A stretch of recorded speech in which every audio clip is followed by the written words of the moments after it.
നമസ്കാരം. താമരശ്ശേരി ചുരത്തിലേക്ക് ഏവർക്കും സ്വാഗതം. ഞാൻ ഡോക്ടർ ജയകിരൺ. എന്നോടൊപ്പം ഇന്നുള്ളത് ഒരു സൈക്കോളജിസ്റ്റാണ്, ഡോക്ടർ ലക്ഷ്മി. നമ്മളിന്ന് കൈകാര്യം ചെയ്യാൻ പോകുന്ന വിഷയം കുട്ടികളെ വളർത്താൻ മാനുവൽ ആവശ്യമാണോ? ഡോക്ടർ ലക്ഷ്മി, സ്വാഗതം താമരശ്ശേരി ചുരത്തിലേക്ക്. താങ്ക്സ്. നമ്മൾ ഒരു വളരെ പ്രധാനപ്പെട്ട വിഷയമാണ് ഇന്ന് കൈകാര്യം ചെയ്യാൻ പോകുന്നത്. അപ്പോൾ പലപ്പോഴും നമുക്ക് ചുറ്റും കാണുന്നതും തോന്നിയിട്ടുള്ളതും ഒരു കാര്യം, ലോകത്തെ രക്ഷകർത്താക്കൾ എപ്പോഴും ചോദിക്കുന്ന ഒരു ചോദ്യം, കുട്ടികളോട്, ഇന്നത്തെ കുട്ടികളോട് നമ്മൾ എങ്ങനെ പെരുമാറണം. അപ്പോൾ പലപ്പോഴും എനിക്ക് തോന്നിയിട്ടുള്ളത്, നേരത്തെ നമ്മൾ ഇതിൻ്റെ ഒരു ടൈറ്റിൽ പറഞ്ഞതുപോലെ ഇവരെ എങ്ങനെ കൈകാര്യം, ഇവരെ തുറക്കാനുള്ള താക്കോൽ ഇവരുടെ കയ്യിൽ ഇല്ലാത്തതുപോലെ അപ്പോൾ ഉള്ള ഒരു ബുദ്ധിമുട്ടുകളുണ്ടല്ലോ, പലർക്കും തോന്നിയിട്ടുണ്ട്. അപ്പോൾ അതിനെക്കുറിച്ചൊരു സൈക്കോളജിസ്റ്റ് എന്നുള്ള നിലയ്ക്ക് ഡോക്ടർ ലക്ഷ്മിക്ക് എന്താണ് പറയാനുള്ളത്? ഡോക്ടർ ജയകിരൻ്റെ നിരീക്ഷണം വളരെ കറക്റ്റാണ്. ഇന്നത്തെ മാതാപിതാക്കൾ തന്നെ വളരെ കുറച്ച് കുട്ടികൾ വളരുന്നത് കാണുന്നതേ ഉള്ളൂ. കുറച്ച് ഗ്യാപ്പ് സഹോദരനോ സഹോദരിയുമായോ ഉണ്ടെങ്കിൽ ആ കുട്ടികൾ വളരുന്നതെങ്കിലും കണ്ടിരിക്കും. ഒരു കുട്ടിയായിട്ട് വളരുന്ന മാതാപിതാക്കളാണെങ്കിൽ അവരാദ്യമായിട്ട് കാണുകയും കൈകാര്യം ചെയ്യുകയും ചെയ്യുന്ന കുട്ടി എന്ന് പറയുന്ന അവരുടെ തന്നെ കുട്ടിയായിരിക്കും. അപ്പോൾ അവരുടെ കാഴ്ചപ്പാടിൽ നിന്നുകൊണ്ട് ഈ കുട്ടീനെ എത്രത്തോളം മനസ്സിലാക്കുന്നു എന്നുള്ളത് ഈ പറഞ്ഞ പോലെ നമ്മൾ ബാക്കി എല്ലാത്തിനെയും ഡിപ്പെൻഡ് ചെയ്യുന്ന പോലെ ഗൂഗിൾ വഴിയോ അല്ലെങ്കിൽ ചാറ്റ് GPT വഴിയോ ഒന്നും മനസ്സിലാക്കാൻ പറ്റില്ല കുട്ടിയെ എങ്ങനെ നോക്കണം എന്നുള്ളത്. പണ്ടത്തെ ഒരു തലമുറയിലാണെങ്കിൽ വേറെയും കുട്ടികൾ വളർന്നു വരുന്നത് കാണും. അമ്മൂമ്മമാരും ബാക്കി ഒരുപാട് സപ്പോർട്ട് സിസ്റ്റം വളരെ എക്സ്റ്റെൻസീവാണ്. ഇപ്പോൾ കുട്ടികളുടെ കഥ പറയുന്ന മുത്തശ്ശിമാരൊന്നും ഇപ്പം നിലവിലില്ല. അപ്പോൾ ഒരു കുട്ടി ചെറുപ്പത്തിലധികം കഥകളൊന്നും കേൾക്കുന്നില്ല. അവർ എഴുന്നേറ്റിരിക്കുന്നത് മുതൽ ക്യാമറയും AI ടെക്നോളജി ഉപയോഗിച്ച് കാർട്ടൂണുകൾ കണ്ടും വളരുന്നു.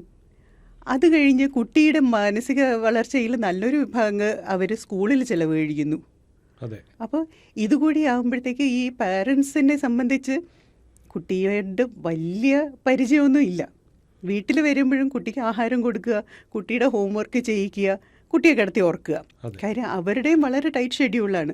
അവർക്ക് അടുത്ത ദിവസം ജോലിക്ക് പോകണം, അവരുടെ കാര്യങ്ങൾ നോക്കണം.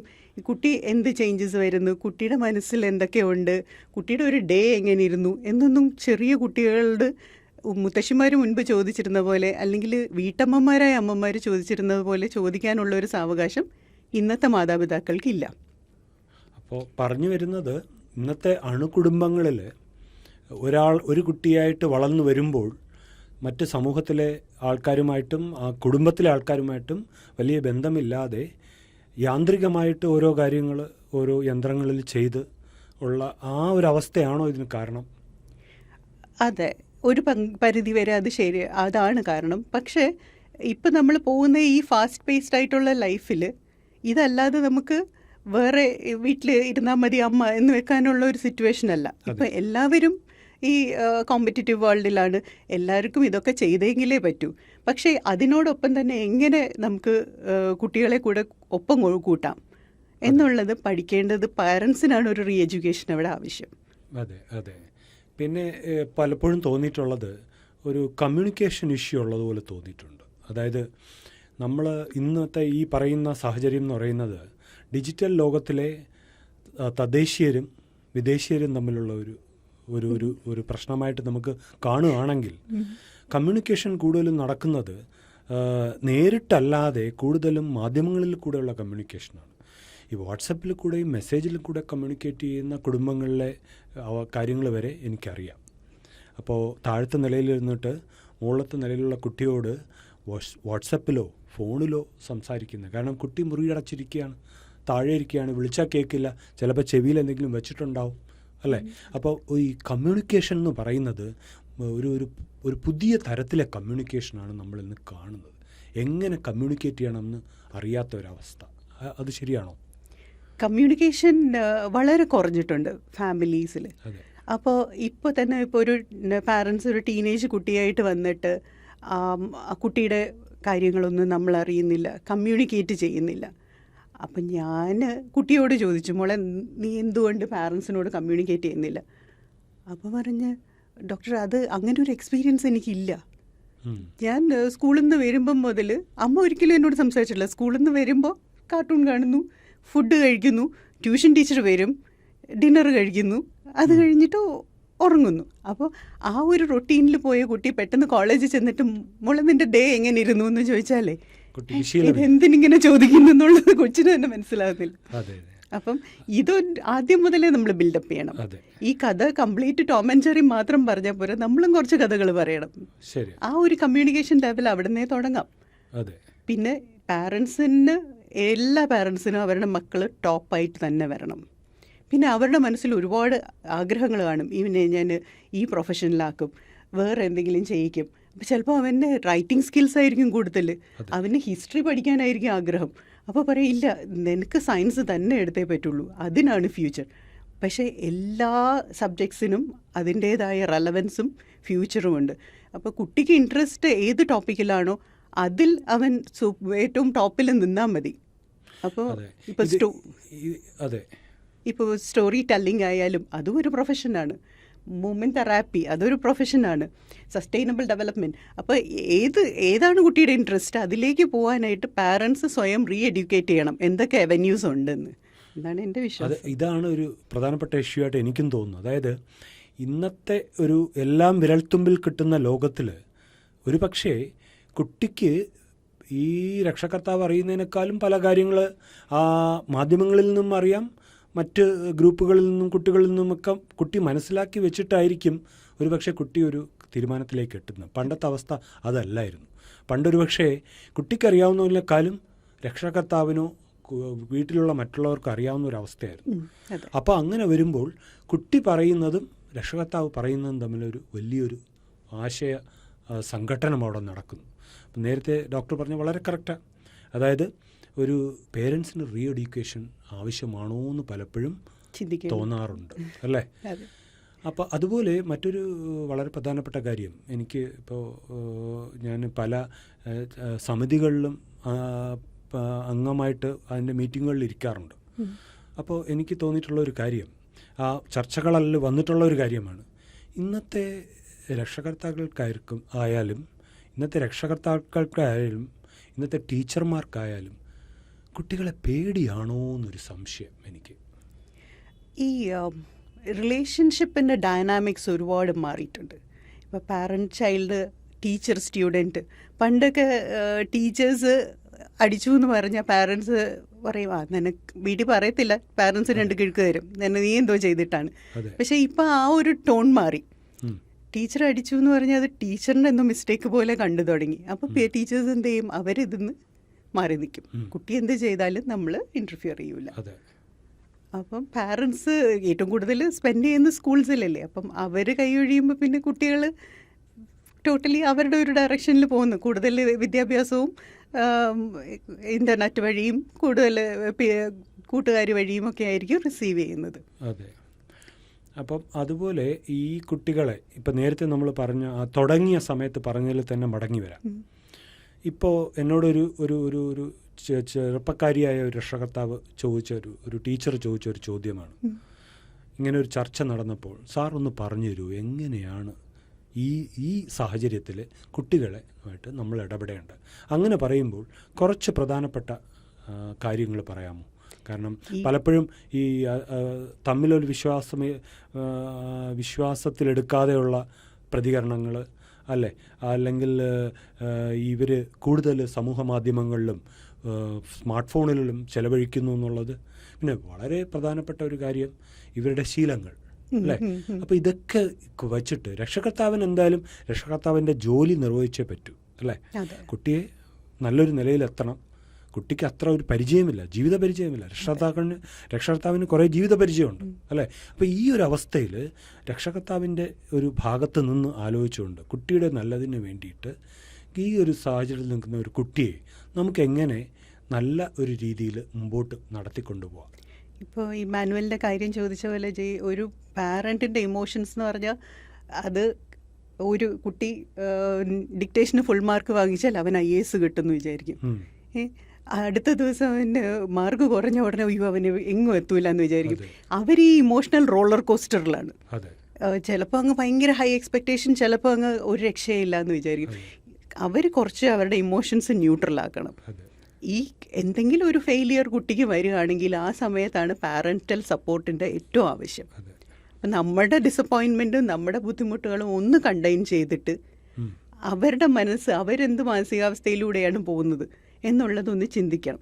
കാര്യം അവരും പരീക്ഷ എഴുതി ആ ഒരു സമയത്ത് ചിന്തിച്ചിരിക്കും വിചാരിച്ച പോലുള്ള ക്വസ്റ്റ്യൻസ് അല്ല. ഈ മാർക്സ് വരുമ്പോഴത്തേക്ക് ഈ നെഗറ്റീവ് ഇമോഷൻസ് ഒക്കെ അങ്ങ് മാറിയിട്ട് അവനും പ്രതീക്ഷിക്കും ചിലപ്പോൾ ഒരു 60% 70% ഒക്കെ കിട്ടുമായിരിക്കും. ഫൈനലി റിസൾട്ട് വരുമ്പോൾ ചിലപ്പോൾ 50% ഉണ്ടായിരിക്കുള്ളൂ. അതെ അപ്പോൾ പിന്നെ ആ സമയത്ത് അച്ഛൻ അമ്മ കുറ്റപ്പെടുത്തലും. കുറ്റപ്പെടുത്തൽ, ദേഷ്യപ്പെടൽ, അപ്പം ഇതിൻ്റെ ഉള്ളിൽ എന്താണുള്ളതെന്ന് തുറന്ന് പറയാനോ അപ്പോഴാണ് കമ്മ്യൂണിക്കേഷൻ ബിൽഡ് ചെയ്യേണ്ടത്. അതെ അതെ ഇൻസ്റ്റെഡ് നമ്മളത് സപ്രസ് ചെയ്യിക്കും. ഇനി മുതൽ നീ ഇങ്ങനെ ചെയ്തോണം എന്നൊക്കെ പറഞ്ഞ് ഈ ഒരു റേഡിയോ മോഡലാണ് അച്ഛനമ്മ. അതെ തിരിച്ചൊന്നും കേൾക്കുന്നില്ല. പക്ഷേ that is the best time to communicate.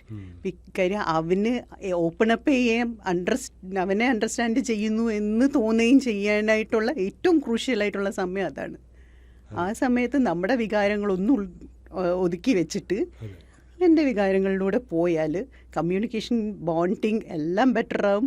പിന്നെ എന്താണ് അവരുടെ സ്ട്രെങ്ത്ത്? ചിലപ്പം ചില സബ്ജക്ട്സ് ആയിരിക്കും ഇഷ്ടം, ചില ഏരിയാസിലേക്ക് പോകാനായിരിക്കും ഇഷ്ടം.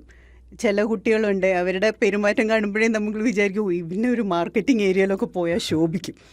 ഫോർ എക്സാമ്പിൾ ഒരു കുട്ടി ഫസ്റ്റ് സെഷൻ്റെ യൂണിറ്റ് ടെസ്റ്റ് മാർക്സ് വന്നപ്പോഴേ അവന് 50% ഉള്ളൂ. അപ്പോൾ പാരൻസ് അങ്ങ് ബാഷ് ചെയ്യാണ്, ഇവൻ എന്ത് പഠിക്കുകയാണ്, ഇത്രയും കൊച്ചു പോർഷൻസിൽ അവന് കിട്ടുന്നില്ല എന്നൊക്കെ. അപ്പം പറഞ്ഞു ഞാൻ ഇപ്പോൾ 50, അടുത്ത ഇനി സെമസ്റ്റർ വരുമ്പോഴത്തേക്ക് 60, അത് കഴിഞ്ഞിട്ട് അടുത്ത ഇതിൽ 70. അപ്പോൾ അങ്ങനെ അവനൊരു പ്രൊജക്ഷൻ ഇങ്ങ് തന്ന്, അതായത് ഫൈനൽ ആകുമ്പോഴത്തേക്ക് 100% കിട്ടും. അപ്പോൾ ഇതിപ്പോൾ ഇതിൽ കൂടെ പിന്നെ 100% വെളിയിൽ പോകും. അപ്പം ആ രീതിയിലൊരു കാര്യം പറയാൻ കഴിവുള്ള കുട്ടിയാണ്. അപ്പം അവന് അതുപോലത്തെ ഏരിയയിലാണെങ്കിൽ എന്തായാലും ഭയങ്കര സക്സസ്ഫുൾ ആവും. പക്ഷെ ആള് അതിനുശേഷം പോയത് പാരൻസ് പറഞ്ഞ പോലെ പ്രൊഫഷണൽ കോളേജിലേക്കാണ്. അവന് BTech കഴിഞ്ഞു, അത് കഴിഞ്ഞിട്ട് ജോലിക്ക് പോയി, നല്ല പാക്കേജ് കൈ കിട്ടുന്ന രീതിയിൽ ഒരു 5-6 വർഷം വർക്ക് ചെയ്തു. അത് കഴിഞ്ഞ് he came back and his planning to do a startup. കാര്യം അവൻ്റെ സ്ട്രെങ്ത് അതാണ്, കോർ സ്ട്രെങ്ത് എന്ന് പറയുന്നത് ഈ മാർക്കറ്റിങ്ങും അതുപോലത്തെ കാര്യങ്ങൾ ചെയ്യാനാണ്. അപ്പോൾ അങ്ങനത്തെ ഒരു കുട്ടി അവൻ്റെ ആപ്റ്റിറ്റ്യൂഡിലേക്ക് പോയാൽ ദാറ്റ് ഇസ് ദ ബെസ്റ്റ്. കാര്യം നമ്മൾ ഈ എത്രയും എഫേർട്ട് ഇട്ട് നമുക്ക് കഴിയാത്തൊരു സ്ഥലത്ത് വർക്ക് ചെയ്യുന്നതിനേക്കാളും നമ്മുടെ സ്ട്രെങ്ത് ഉള്ള ഭാഗത്ത് ചെയ്യുമ്പോഴത്തേക്ക് അതിലൊരു പാഷനുണ്ട്. അതെ. അപ്പോൾ ഇപ്പോൾ പറഞ്ഞ 2 കാര്യങ്ങൾ എനിക്ക് തോന്നുന്നു വളരെ പ്രധാനപ്പെട്ട കാര്യങ്ങളാണ്. ഒന്ന്, കുട്ടി നമ്മളുടെ അടുത്തേക്ക് ഒരു ഇമോഷണൽ സപ്പോർട്ടിന് വേണ്ടി വരുമ്പോൾ അവനെ ചേർത്ത് പിടിക്കുക. ചിലപ്പോൾ നമ്മൾ അങ്ങോട്ട് പോകുമ്പോൾ അയാൾ നമുക്ക് അവൈലബിൾ അല്ലായിരിക്കും. അപ്പം നമ്മൾ ചിലപ്പം കതക് തട്ടിയാൽ കതക് പോലും തുറക്കില്ല ചിലപ്പോൾ. അതുകൊണ്ട് അങ്ങനെ വരുമ്പോൾ നമ്മൾ ചേർത്ത് പിടിക്കുക. അതൊരു കമ്മ്യൂണിക്കേഷൻ്റെ ട്രസ്റ്റ് ബിൽഡിങ്ങും എല്ലാവരും അതെല്ലാ പാരൻസിനോടുമുള്ള എൻ്റെ അഭിപ്രായമാണ്. ഒരു കുട്ടി സക്സസ് ആയിരിക്കുമ്പോൾ ഹോൾ വേൾഡ് അവനെ സെലിബ്രേറ്റ് ചെയ്യും. അതെ, അവനൊരു ഫെയിലിയർ വരുമ്പോഴാണ് നമ്മുടെ ആവശ്യം. അതെ. പിന്നെ രണ്ടാമത്തെ കാര്യം നേരത്തെ പറഞ്ഞത്, നമ്മൾ പലപ്പോഴും നമ്മുടെ ആശകളും നിരാശകളും നമ്മൾക്ക് സാധിക്കാത്തതുമെല്ലാം കുട്ടിയുടെ പുറത്ത് അടിച്ചേൽപ്പിക്കുകയും നമ്മുടെ ജീവിതം കുട്ടി ജീവിച്ചു തീർക്കണം ഒരു തോന്നൽ അല്ലേ, അതിലാണ് പകുതി പ്രശ്നങ്ങളെന്ന് എനിക്ക് തോന്നുന്നു. അപ്പോൾ ഈ ഒരാളുടെ ഉദാഹരണം തന്നെ പറഞ്ഞു. അപ്പോൾ അവിടെ ചിലപ്പോൾ രക്ഷകർത്താവിന് താല്പര്യം ആയിരിക്കും ഉണ്ടാവും, എൻ്റെ മോനൊരു ഡോക്ടർ ആവണം, കുടുംബത്തിലൊരു ഡോക്ടർ ഇല്ല, ഡോക്ടർ ആവണം. എന്നാൽ കുട്ടിയുടെ കഴിവും എല്ലാം മറ്റൊരു മേഖലയിലായിരിക്കും. കുട്ടി കാര്യങ്ങൾ മനസ്സിലാക്കിയിട്ടും ഉണ്ടാവും അല്ലേ. അപ്പോൾ അതങ്ങനെ. അപ്പോൾ ഇപ്പോൾ ഇത്രയും പറഞ്ഞതിൽ നിന്നും നമ്മൾ കുറേ കാര്യങ്ങൾ ടച്ച് ചെയ്തു. അപ്പോൾ പല കാര്യങ്ങളും ഇതിൽ പ്രധാനപ്പെട്ട ഒരു കാര്യം നമ്മൾ എനിക്ക് തോന്നുന്നു പറഞ്ഞെങ്കിലും കൂടുതൽ അതിലേക്ക് പോയില്ല. സമൂഹ മാധ്യമങ്ങളിൽ കുട്ടികൾ കൂടുതൽ സമയം ചെലവഴിക്കുന്നുണ്ട്. പിന്നെ ഒരു കുട്ടി എന്ന് പറയുന്നത് സമൂഹ മാധ്യമങ്ങളിൽ അയാളുടേതല്ലാത്ത ഒരു ഇമേജ് പ്രൊജക്റ്റ് ചെയ്തിട്ട് ഒരു ആർട്ടിഫിഷ്യൽ ഒരു വേൾഡ് അല്ലെങ്കിൽ ബബിളിലാണോ എന്നൊരു പലപ്പോഴും പല രക്ഷകർത്താക്കൾക്കും ഒരു സംശയം തോന്നാറുണ്ട്. ആ ബബിൾ ബ്രേക്ക് ചെയ്യാൻ ഒരു രക്ഷകർത്താവിനും ധൈര്യമുണ്ടാവില്ല.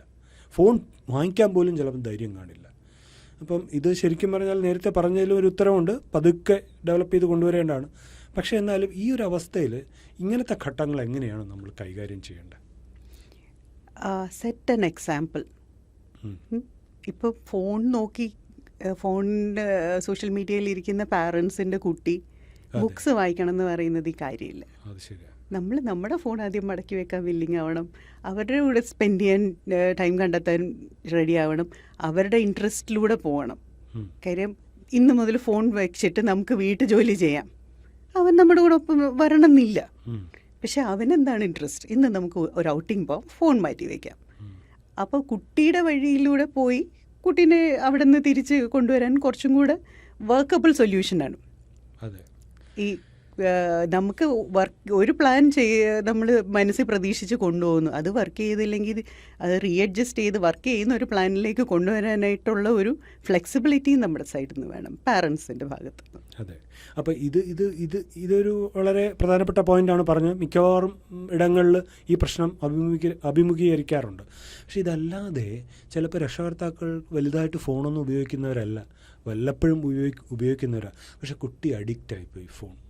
ഇപ്പോൾ കോവിഡിന് ശേഷം നമ്മൾ കണ്ട ഒരു പ്രവണതയാണ് അല്ലേ.